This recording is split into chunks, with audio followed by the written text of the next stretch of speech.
El tema logístico, además, es que es un tema importante, que afecta a temas de competencia, a temas de innovación, a temas de productividad, de los que luego vamos a hablar. Y es un tema, además, en donde, por mucho que se crea lo contrario, en España estamos muy atrasados.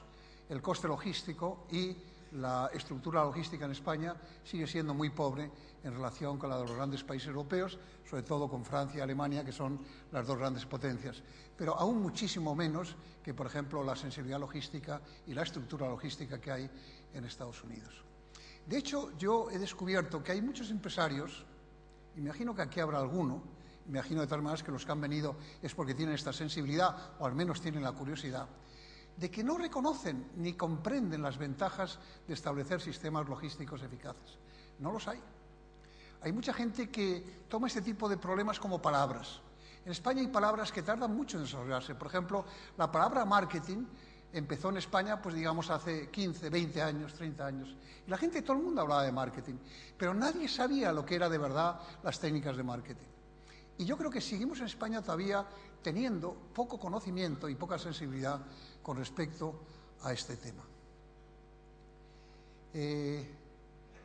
Seamos conscientes de que la logística se ha convertido ya para muchas empresas en una lección absolutamente decisiva y que ya hay muchas empresas que no sobrevivirían, y ustedes van a escuchar a sus responsables, si no tuvieran esa sensibilidad logística. Y por lo tanto, que la gente que ha venido aquí aprenda y haga el ejercicio de benchmarking, es decir, de comparar su propia sensibilidad logística con las cosas que se van a decir aquí. No es ese mi mensaje de hoy, pero quería insistir en este tema, pues yo he tenido la oportunidad de conocer a fondo lo que se está haciendo en Plaza, lo que se está haciendo en Valca, lo que se está haciendo en otros muchos sentidos, y no hago más que, de verdad, aplaudir la sensibilidad que ha demostrado una comunidad como la de Aragón en un tema que ciertamente para ella era decisivo. He puesto un título muy largo para mi intervención, pero lo voy a cortar rápidamente. Hablo de nuevas realidades, de nuevas actitudes, de nuevas soluciones y de nuevas oportunidades. Pero como no hay tiempo para todo y el tema además se puede simplificar y sintetizar, yo voy a intentar simplemente hablarles de cuáles son los grandes temas que en estos momentos deben inquietarnos, no en el sentido puramente teórico, sino también en el sentido práctico. He hecho un viaje hace poco tiempo a Estados Unidos para estudiar en Estados Unidos el fenómeno de la crisis y el fenómeno de las soluciones que se estaban allí barajando.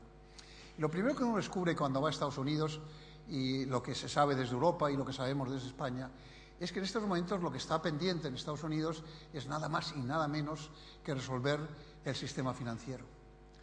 Y lo malo y lo importante de todo este tipo de temas es que en la reforma del sistema financiero en Europa, la reforma del sistema financiero en China y en Japón, depende de lo que hagan en Estados Unidos.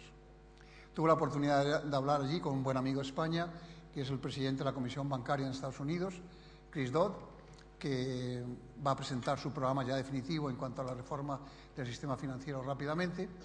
Pero ellos reconocen que en Estados Unidos se ha producido un fenómeno muy curioso, y es que Estados Unidos tenían una banca de inversión, los famosos Lehman Brothers y todos sus acompañantes, realmente maravillosa.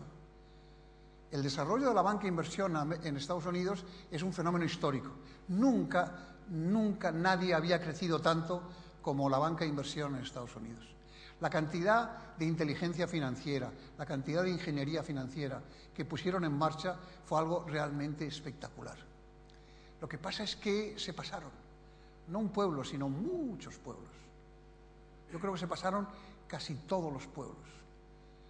No lograron controlar algo tan simple como un fenómeno de crecimiento.